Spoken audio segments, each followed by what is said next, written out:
how to effectively empower young people to become digital social innovators. Our chair is Laura, and Laura will be talking to two University of College Dublin graduates who are very involved in very interesting initiatives. Thank you, Laura. Thank you.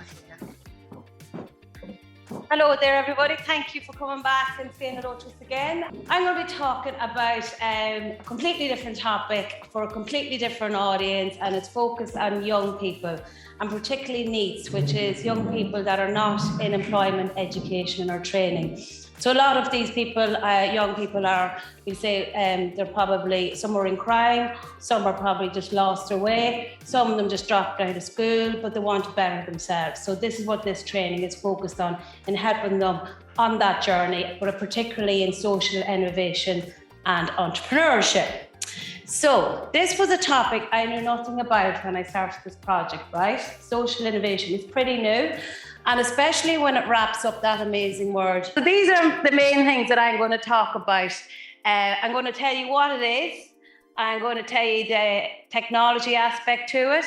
And then I'm going to tell you the different resources. So this is like every other project that we do. We develop resources, courses, guides, all the different things that you need to do to be able to achieve what the project theme is, which is digital social innovation through technologies. So the first topic I'm going to be talking about is the guide. And the second one is the toolkit, and then the resources, then that's all the training and the modules. And the modules typically, in all of our projects, they're roughly 6 to 7, okay? Thank you.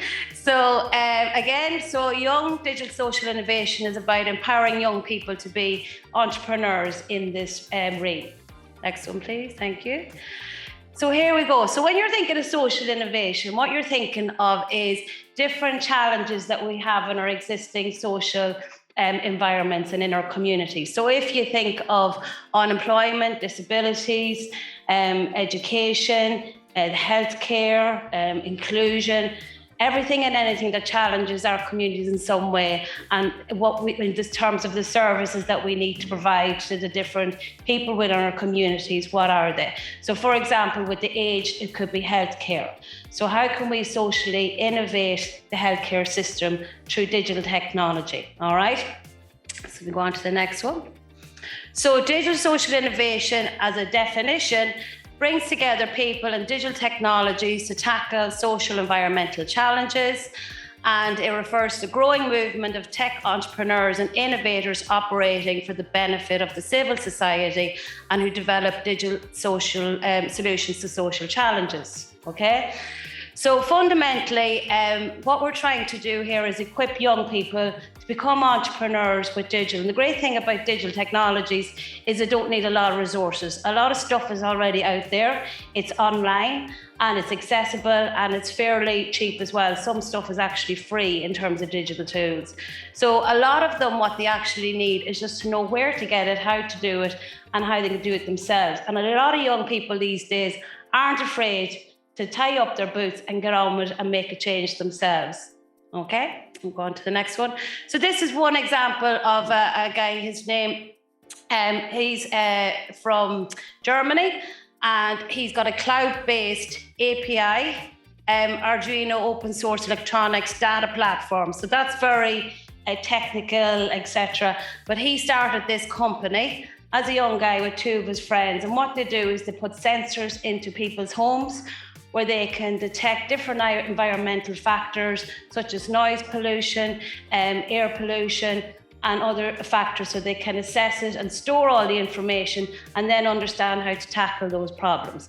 One example might be aircraft going over their homes, so they can make aircraft aware of the noise and how to reduce it, okay? So it's figuring out what the problem is and then how can we solve it through digital technologies. Next one, please. Thank you. This is another guy. He's an Irish example, and he's CEO of Aquatica Ireland.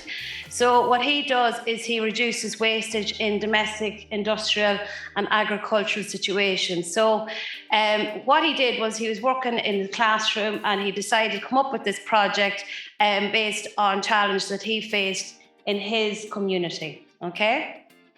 Next one, please.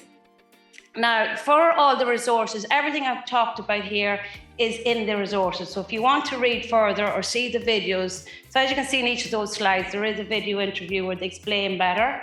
And if you want access to all of that information, they're in the resources on the website.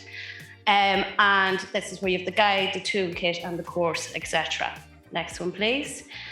So this is the guide, an example of it from the front cover. Next one, please. And this is what it looks like inside.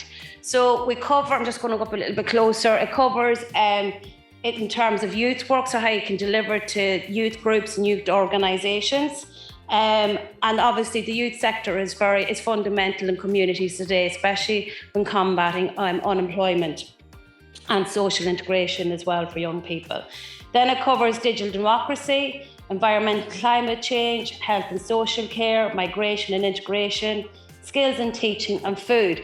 So it'll tell you basically what are the social innovation themes and how to combat these within the community through our young people. Next one, please. Thank you. And this, I think you've all heard of Food Cloud. They use an API cloud. So API, it sounds very technical, but it's the cloud-based platform.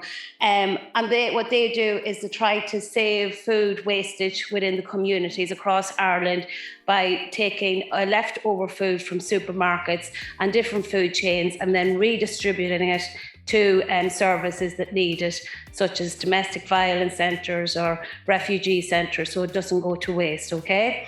So it's a great circular system that's been operating now between Ireland and England. Next one, please. Thank you. And this is just basically telling what it is, how it works, if you want to investigate a wee bit more and understand the platform and what they do better. And then the toolkit kind of delves a little bit deeper into the actual digital tools themselves. And you can go on to the next one, please. Thank you.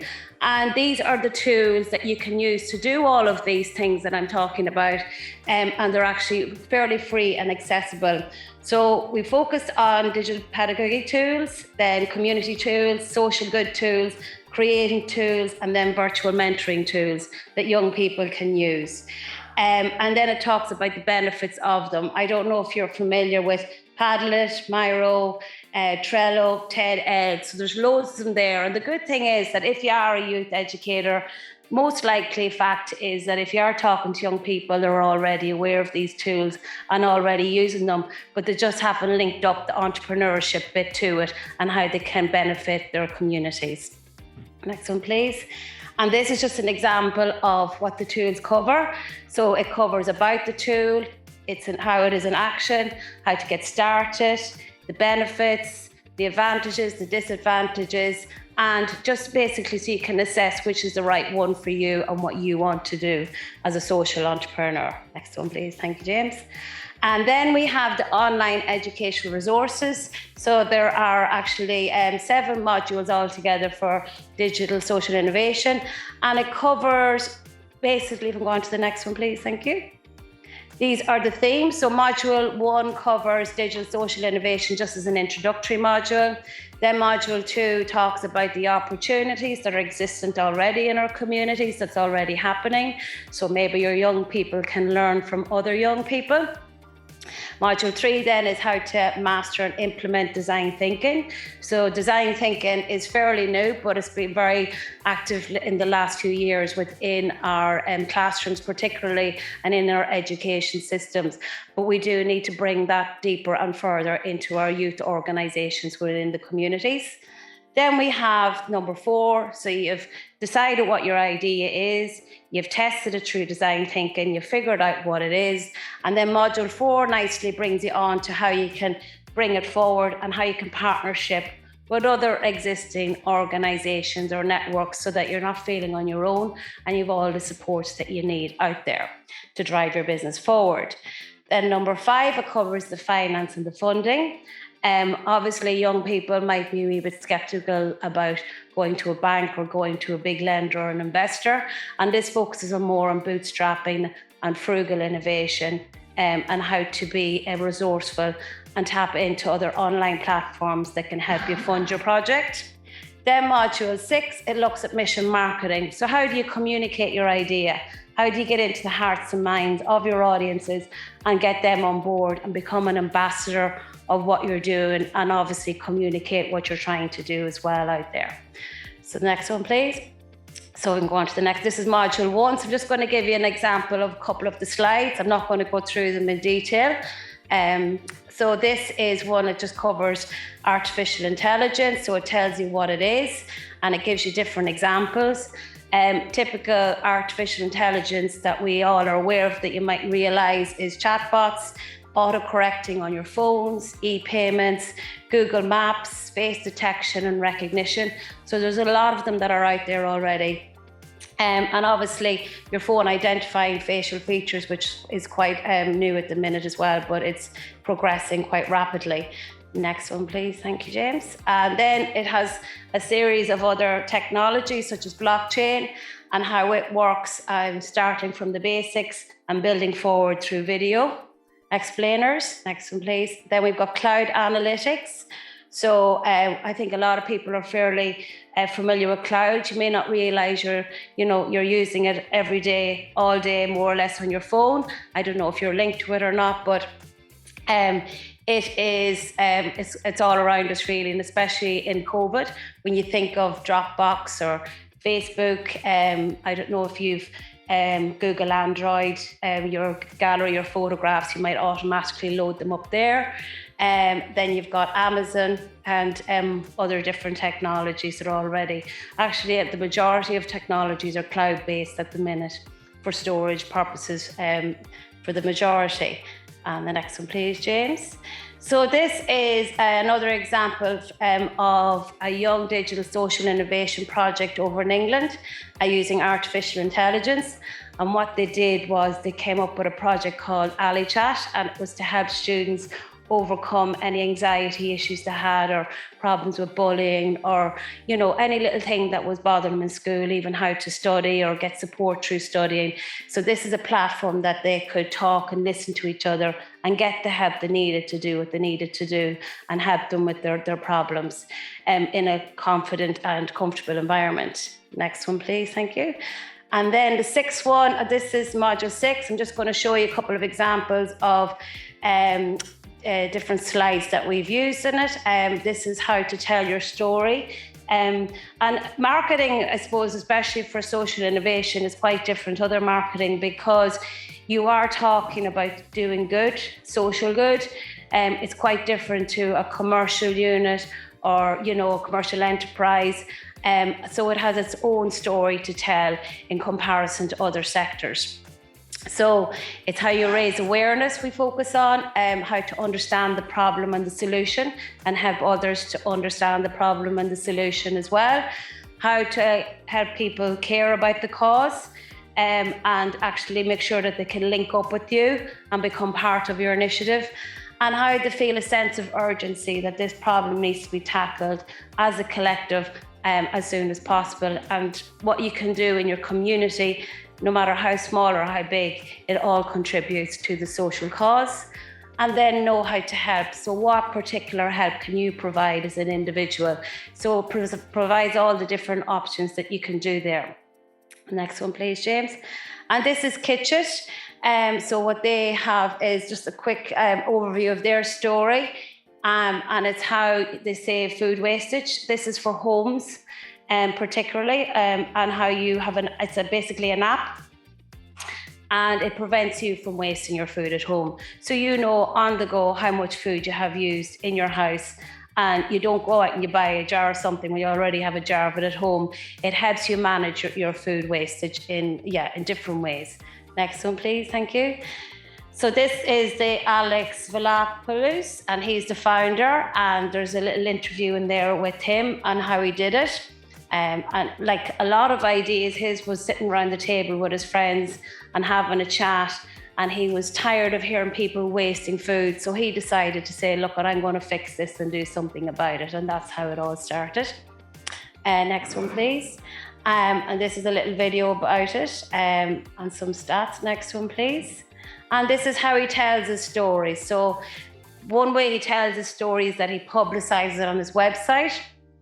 and he puts it through local newspapers and local magazines that are affiliated with social enterprises and innovation. He set up his own graphics. You can see his app is there as well. So he's got graphics, and he's got marketing that is centered around that aspect of his business. The video is really important. We all know videos tell a million words, and they obviously they reach a lot more people, and they explain things better through video, so you can show and tell what you're actually trying to communicate better. And he's across a lot of social media channels, which means he can tap into different audiences. As younger people are probably more affiliated with Instagram, which is older people are more into Facebook. So that means he's spreading his scope across all the various platforms. Next one, please. And this is just one of his campaigns, and it's what he's focusing on kids. So he's trying to help that market understand. So when he's telling his story to young people, he needs to bring down the tone and the pitch and change the language so that they can understand as well as older people. And then obviously that adults can communicate to their kids using their language what this all means and how they can contribute and become young social innovators. Next one, please. So this is our Facebook. So if you want to connect with this project today, feel free to. And the resources, everything is free here today. There's no cost. So just download whatever tickles your fancy, have a scroll through, and be delighted if you could even share it with your communities or young people in the needs sector in particular who you feel will get benefit from this project. And the next one, please. So what we're going to do now is we're going to have a quick wee discussion with a young social innovator, Claire Tobin. And Claire is from the Green Roots project, which is phenomenal, and it's a really nifty, cool idea. So I'm going to welcome Claire up to the stage, and she's going to be joined by Con, who works with Momentum as well. And we're going to have a wee chat about her initiative and how she came about it. And obviously it's an Irish initiative, so it's very important. And Claire has gladly come from Dublin to talk about it today. So thank you. Thank you. Hi, thank you for having me. I worked with Con through UCD. We were doing a design thinking for sustainability course, and part of the course was a greenhouse project where you take an idea and you develop it. So Con and a few other colleagues joined us, and we took the idea of making St. Patrick's Day, which is notoriously and world famously a very green day on the calendar. We wanted to make it green in terms of sustainability and the environment. So we wanted to steer away from plastic shamrocks and messy parades and make St. Patrick's Day a day of action. And it turned out the 2 years that I wanted to work on this project, the parades were cancelled anyway. So we had to lean into a completely different element, and that was all digital stuff. So. Yes, thanks so much, Claire Ann. It's great to finally meet you in person as well. We completed our studies completely digitally as well. So thank you for being here, and thanks for that introduction on the Green Roots project. And you mentioned that just as you started this social innovation, COVID obviously put your plans on a different course, and you had to move to digital platforms and digital formats. How did you handle that approach, and what kind of digital skills and resources did you find were the best to use when being forced to move onto digital platforms? Thank you. So we made our idea as simple as possible. The simple way to communicate what we wanted to do was to pose a question to the community, and that was, how will you go green? So how will you get involved? How will you do something green on St. Patrick's Day? And we used Facebook, we used Instagram, we built a website, and we talked to as many people as we possibly could. We didn't have the capacity to do that in person, so basically everything was online.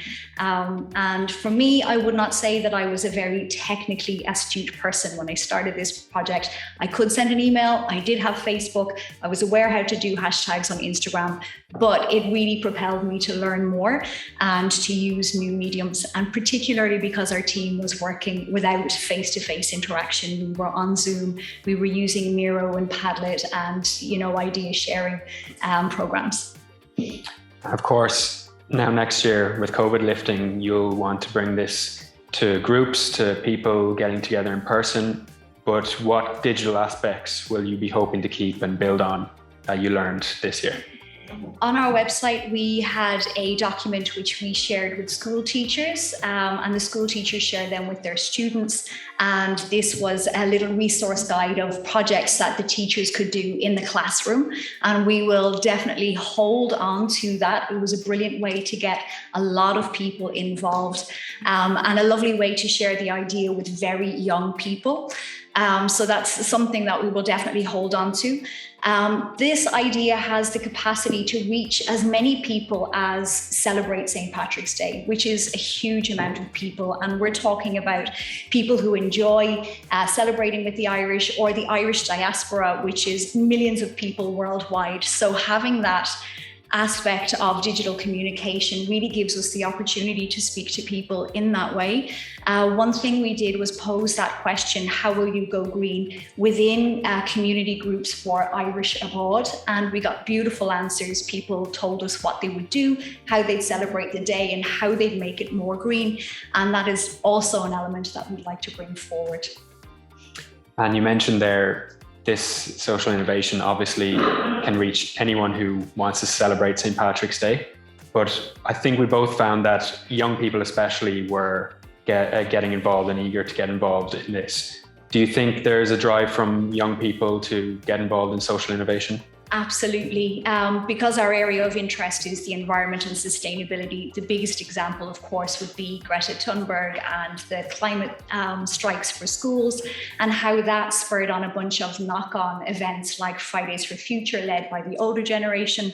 And then schools in Dublin, for example, on the back of this interesting idea, were petitioning for plastic-free school campaigns. We have a girl who has joined our project. Her name is Thea, and she is 8, and she decided not to go to the school strike project, but instead to take a science class so she could work on projects. She's currently working on a weekly sustainability pickup group with her friends. So her girl gang is a bunch of kids that meet up to pick up litter. So yeah, it's fantastic. You can see it everywhere. And just for everyone who's interested, where can we find the Green Roots Project? So we're online, thegreenrootsproject.ie. You'll find us under the same name on Instagram, Facebook, and Twitter. And we encourage people to take pictures of anything that they're doing related to the project and to share it with the hashtag thegreenrootsproject.ie. So if you look up the Green Roots Project or hashtag the Green Roots Project, it will take you to our. And just, for people here, especially with digital technologies, it's fairly new, and when you started this, you knew the idea, you knew what you wanted to do, and then you had to figure out what technologies, what's affordable. And I think the great thing about digital technologies, it means you're more accessible, you can reach more places, it makes your business and your project more efficient, you can do a lot more things, whether it's remotely or in-house.